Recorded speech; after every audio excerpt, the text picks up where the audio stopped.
Iran ta aiwatar da hukuncin kisa akan wasu 'yan kasar da aka zarga da zanga-zangar adawa da gwamnati. Wani ya kutsa da mota cikin fadar Papa Roma ta Vatican da ke Italiya. Wasu 'yan TikTok a Amurka kuwa sun maka gwamnati ne a kotu saboda hana su yada bidiyoyi ta shafin. Idan ta aiwatar da hukuncin kisa kan wasu mutum uku da ta zarga da kasancewa cikin waɗanda suka gudanar da mummunar zanga-zangar nan ta adawa da gwamnati a bara. Shafin intanet na kotu Mizan da ke a Iran ɗin ya sanar da aiwatar da hukuncin kisa ne akan Majid Kazimi da Saleh Mir Hashimi da kuma Sa'id Yaqubi da jijjifin safiyar wannan Juma'a. Hukumomin na Iran da sun ce mutanen sun kashe wasu jami'an 'yan sanda biyu a cikin watan Nuwamba lokacin gangamin nuna kyama ga gwamnatin a shekarar da ta gabata.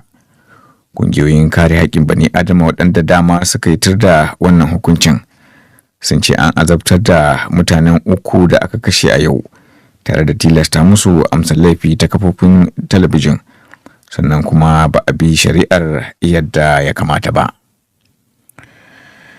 Kasashen Amurka da Birtaniya sun sanar da wasu sabbin takunkuman tattalin arziki da za su ɗora a kan Rasha. Hakan dai ba wato wani ƙarin ƙarfi ne da aka aza akan wato nauyi ne akan Rasha saboda yakin da ta kaddamar a Ukraine. Wannan labarin ya fito ne daga wani babban jami'in gwamnatin Amurka gabanin buɗe taron manyan ƙasashen duniya masu ƙarfin arziki da ake yi a birnin Hiroshima na ƙasar Japan. Musamman dai Birtaniya ta ce za ta mai da hankali ne akan kamfanin da shugaba Putin na Rasha ke da jibi da shi ta fuskar makaman soja. Haka zalika taron na manyan kasashen na G7 a Japan na da burin tsara matakan dakatar da fitar da lu'ulu'u daga kasar Rasha. Da yammacin jiya Alhamis ne wani mutum ya kutsa cikin wato da mota cikin fadar Papa Roma ta Vatican da ke birnin Roma a Italiya. Mutumin da ake zargin yana fama da larurar taɓin hankali ya rusa dukkanin shingayen tsaro da aka gindaya. Masu gadin fadar ta Papa Roma sun harbe tayoyin motar wato mutumin na gaba bayan duk wani yunkuri da suka yi na dakatar da shi ya cutura. Bayanai na cewa ya kai har inda zauren Damasus yake a cikin fadar ta Papa Roma kafin a kai ga kama shi jim kaɗan bayan ya fito daga motar. Babu da wata shaidar da ke tabbatar da ko Papa Roma Francis da ma wato yana wani waje kusa da inda mutumin mai kama da mahari ya kai a fadar ta Vatican. To wannan shin labaran duniyar ne da ke zuwa muku daga nan sashen Hausa na DW. Bayan sanar da shirin haramci da hukumomin jihar Montana na kasar Amurka suka yi akan manhajar nan ta TikTok mallakin kasar China.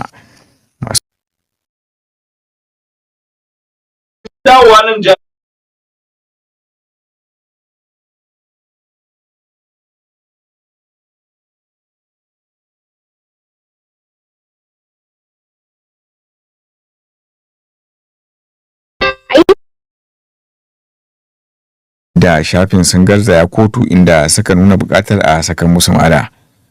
Cikin wata sanarwar da suka fitar, wasu masu amfani da manhajar ta TikTok su 5 sun ce sun shigar da gwamnati ƙara ne saboda a cewar su haramcin ya saba wa 'yancinsu na wato kasancewarsu 'yan ƙasa. Tuni ma dai gwamnatin Montana ta ƙasar Amurka ta buƙaci kamfanonin Google da Apple da su soke manhajar TikTok da wato daga rumbunansu na manhajojin zamani ga masu ta'ammali da shafukan a faɗin iyakokin jihar. Da ranar wato daga ranar 1 ga watan Janairun baɗi ne dai wannan dokar za ta fara aiki a jihar ta Montana. Majalisar Ɗinkin Duniya kuwa ta bayyana buƙatar akalla dala miliyan 396 ne cikin gaggawa domin magance abin da ta bayyana da barazanar yunwa da ke a yankin arewa maso gabashin Najeriya. Wani babban jami'in agaji na Majalisar Ɗinkin Duniyar da a yanzu yake aiki a Najeriya, Matthias Schmel, ya ce wannan kuwa ce da suke yi kafin matsalar karancin abinci ta kai ga mataki na bala'i mai muni musamman a yankin da ke fama da dubban 'yan gudun hijira. Tun cikin shekarar 2009 ne dai hukumomin tsaro a Najeriya ke fama da yaƙi da ayyukan ta'addanci a shiyar arewa maso gabashin ƙasar, da sama da mutum 35,000 suka mutu, wasu fiye da miliyan 2 kuwa su ne suka rabu da muhalli. Majalisar Ɗinkin Duniya ta ce kashi 80 cikin 100 na waɗanda ke buƙatar taimakon na gaggawa na abinci mata ne da kuma ƙananan yara, abinda ya sanya su zama a gaba-gaba bangaren barazanar shiga wasu haɗuran game da yiwuwar aikata laifuka. To baki ɗaya jama'a, mun zo ƙarshen labaran duniyar kenan. DW harkokin yau.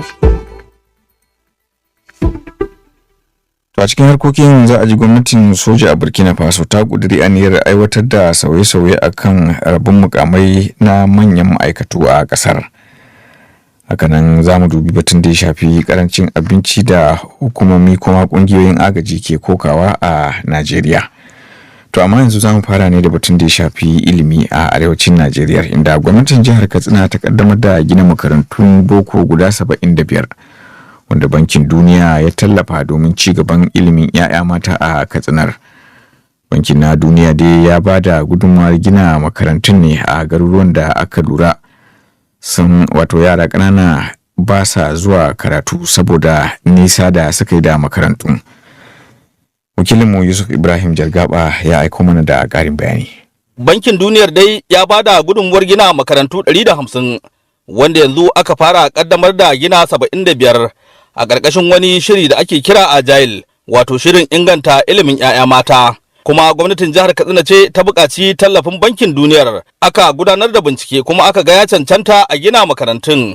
A cewar shugaban shirin na Bankin Duniya Dr. Mustapha Shehu. Nisan makaranta daga gidajen da yara suke yin tafiya. To an samu wurare da yawa waɗanda yara ma har kilomita 20 ko 30 suna yi. Wuraren da suke tsakiya kamar in ka hada garuruwa 5-10 to sai a samu tsakiyarsu sai a ce to bar a gina makaranta wurin nan yadda yara ba za su yi tafiyar da ta wuce kilomita 1-2 ba, sannan su iske makaranta mafi kusa da su. Talauci ga iyaye na daga cikin abin da ke kawo tarnaƙin ilimin 'ya'ya mata a Najeriya, abin da ya sa Bankin Duniyar ya bullo da wani shiri na ba ɗalibai mata tallafin wasu kuɗaɗe domin ƙara ƙarfafa musu gwiwa, kamar yadda shugaban shirin na Agile a jihar ta Katsina Dr. Shehu ya yi ƙarin bayani. Yarinya da take makarantar sakandare karama aji 1 zuwa 3 ana ba ta 10,000 a karan farko, sai kuma duk sadda zangon karatu ya ƙare na farko kamin a shiga na biyu wato tam kenan sai a ba ta 5,000. Ita kuma yarinya da take babbar sakandare matuko aji 4 zuwa 6 karan farko 15,000, sannan duk sadda ta bar tam na farko ta shiga na biyu ana ba su 5,500. To akwai mutane da dama da ake zargi da yin